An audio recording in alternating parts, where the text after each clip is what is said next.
Para business leaders dan intellectual business community, kita lanjutkan diskusi kita dalam segmen ketiga, yaitu kita masih membicarakan opportunities in China ASEAN Free Trade. Ya, kita tahun 2010 ini kita dihadapkan pada hal ini, dan kita mau melihat opportunity apa yang kita bisa dapatkan despite all the threat yang harus kita telan juga. Pak Haryadi, tadi you said that ada kesempatan jangka pendek yang membuat kita bangkit gitu ya, dan kesempatan jangka panjang itu adalah kita menarik foreign investors ke Indonesia untuk bikin pabrik di Indonesia. Ya, untuk market kemana Pak? Untuk market Indonesia. Jadi maksud saya gini Pak, market Indonesia tentu juga kawasan ASEAN. Yeah. Justru menurut saya kan kemarin contohnya otomotif Pak. Yeah. Sebetulnya ini kalau yang dari Volvo tadi ada juga ya kita ya, mungkin Bapak juga tahu bahwa sekarang ada tren Pak. Sekarang kan kalau nggak salah China itu juga sudah klaim dia penjualan mobilnya terbesar di dunia Pak. Yes. Macam-macam merek. Nah, kalau saya melihat, karena saya juga bicara dengan beberapa teman yang kebetulan mereka ada di dalam Japan's Club ya, mereka tuh sebenarnya takut semua Pak. Terutama yang otomotif dan elektronik, melihat situasi daripada China itu. Mungkin samalah waktu mereka baru mulai tahun-tahun 70-an, dan juga Korea kan. Korea dulu orang memandang sebelah mata kan.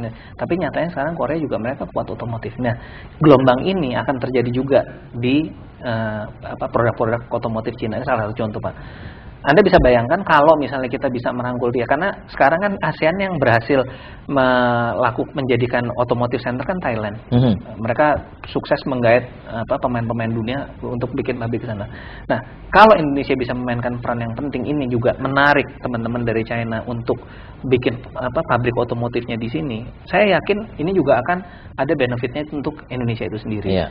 Ya mohon maaf kalau teman-teman dari Jepang nih kan atau Eropa kan pada pelit ya Pak, ngomong aja gitu, kita mah suruh assembling aja terus. Nah, mungkin dengan China kita bisa bicara lebih, jangan begitu dong, jangan cuman assembling, kita bicara betul-betul untuk bersama, untuk kita kembangkan bersama. Nah, potensi-potensi itu saya melihat ada Pak, cukup besar. Pak, yang saya lihat yang kita ributkan adalah kita terancam manufacturing kita.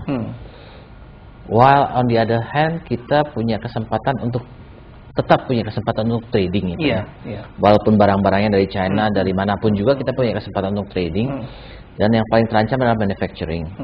Sebenarnya kalau kita lihat Singapura, manufacturingnya nggak banyak. Mereka banyak dari trading, service, jasa, ya kan? They can live dan bisa get good income.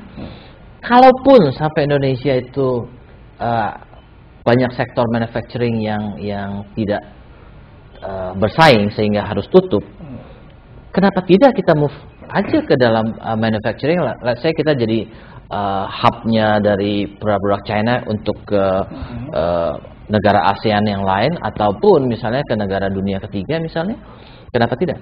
Mungkin berbeda Pak ya, kalau Bapak bilang Singapura mungkin lain, karena Singapura kan relatif populasi juga sedikit, dan mereka mengerjakan yang sifatnya adalah services.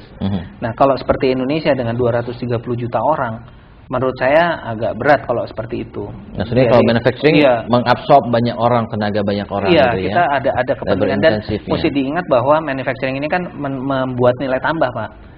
Iya kan, jadi sesuatu barang yang dari nilai tambah kecil menjadi nilai tambah yang besar kan gitu. Lain dengan trading, kalau trading kan ya hanya mengambil keuntungan dari perputaran barang gitu. Dan kita punya rakyat yang sedemikian besar. Jadi menurut saya modelnya tetap harus kita membangun industri kita, membangun pertanian kita. Nah, ini menurut saya tentu kita harus banyak belajar, karena di balik tadi yang saya sampaikan ada ancaman dan sebagainya, Indonesia sendiri pun menjadi satu model, karena kita sendiri kan udah 230 juta orang Pak. Justru kita harus bagaimana memanfaatkan 1,9 miliar penduduk ini menjadi juga ini kita. Kita harus mencari keunggulan-keunggulan kita. Nah, ini yang menjadi tugas kita bersama untuk bisa memulai itu. Udah ketemu belum Pak dari Kadin? Saya sampaikan Pak ya, yang jelas beberapa hal yang saya ketahui aja Pak ya. Misalnya tadi kreatif saya bilang, kita punya kemampuan itu gitu. Dan jangan lupa bahwa pasar Indonesia sendiri pun juga belum tentu semuanya itu cocok dengan ininya China kan. Kita harus mengembangkan, emang harus dipacu dengan inovasi. Jepang juga sama, Jepang juga kalau dipikir harganya nggak kira-kira mahalnya, tapi juga toh mereka masih bisa ada Selain kreatif ada lagi nggak Pak? Sektor-sektor yang kita bisa bersaing. Misalnya seperti untuk pertanian misalnya, iya kan, untuk padi. Padi kita punya potensi, beras kita masih punya kemampuan, kita udah berhasil swasembada kan, dan kebutuhan daripada orang 1,9 miliar ini juga kan luar biasa gitu loh. Misalnya salah satu contoh seperti itu. Dan banyak hal yang menurut saya kita mesti lihat lagi kelautan. Kita punya potensi yang sangat besar di kelautan. Dan maksud saya justru dengan kapitalnya si China ini, karena sekarang Pak, justru karena kalau kita pandai memanfaatkan itu, justru dia kita pakai untuk dananya untuk membayar sektor-sektor yang selama ini diabaikan, misalnya kayak perkapalan, Mbak. Bank-bank di Indonesia itu kalau suruh bayarin orang beli kapal tuh udah paling repot deh. Nah, malah itu yang kita ambil gitu loh, Pak. Apa yang kita nggak bisa lakukan itu yang kita kerjasamakan dengan mereka untuk memperkuat basis-basis industri kita. Oke, Pak Hasan, ada yang ingin dinyatakan atau ditanyakan? Silakan Pak Hasan. Ya, kalau di services saya rasa saya setuju dengan Pak Haryadi bahwa umumnya manufacturing itu menawarkan potensi dan pertanian dan kelautan untuk menawarkan employment opportunities yang lebih signifikan ya dalam mengatasi masalah unemployment. Tetapi ada satu, kalau kita melihat market opportunity yang ada di depan mata, kita salah satu itu adalah dampak daripada one child policy yang dianut oleh pemerintah di China sendiri, sehingga semua anak itu cenderung adalah anak laki, sehingga tadi sambil guyon kita bilang bahwa sebetulnya kita bisa ekspor pengantin wanita ke sana.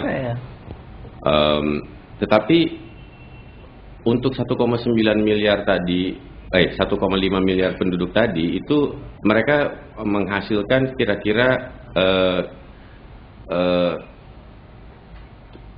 sampai 10 juta lulusan SMA per tahun. Kita tahu satu kampus itu cuma 7.000 siswa ya. Jadi kalau kita lagi bicara 7 juta siswa baru masuk, itu kita lagi bicara 1.000 universitas baru yang diperlukan setiap tahun. Itu ya. Jadi itu angka yang luar biasa besarnya, dan itu tidak semua bisa masuk ke universitas. Sedangkan padahal semakin hari itu generasi muda di China sendiri juga ingin maju. Mereka melihat saudara-saudaranya di Shanghai, di mana-mana pada jadi kaya raya, dan mereka mengambil kesimpulan sederhana bahwa itu karena mereka punya pendidikan dan karena mereka bisa bahasa Inggris. Dan itu kombinasi yang manjur buat mereka lihat, sehingga orang tuanya pun juga mencari cara gimana supaya anaknya bisa sekolah universitas dan bisa bahasa Inggris. Disekolahkan ke Amerika belum mampu karena susah, nilai yang diharapkan terlalu tinggi, dan juga tidak mampu bahasa Inggrisnya, dan juga masih mahal. Nah, di sini saya melihat bahwa ada peluang seperti universitas-universitas seperti yang sudah menggunakan bahasa Inggris, seperti katakan Pelita Harapan atau Presiden University.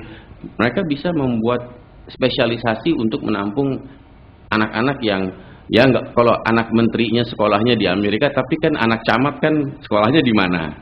Nah, padahal camat jauh lebih banyak di China daripada menteri kan. Nah, itu harusnya bisa kita tampung anak-anak itu di Indonesia. Mereka bisa mendapatkan pelajaran bahasa Inggris, pengalaman tinggal di luar negeri, dan dapat gelar sarjana serta bisa pengalaman kerja, sehingga mereka bisa pulang, mereka punya degree dan mereka bisa bahasa Inggris, dan jauh lebih murah daripada kalau dikirim ke Singapura, Australia atau Amerika. Ya.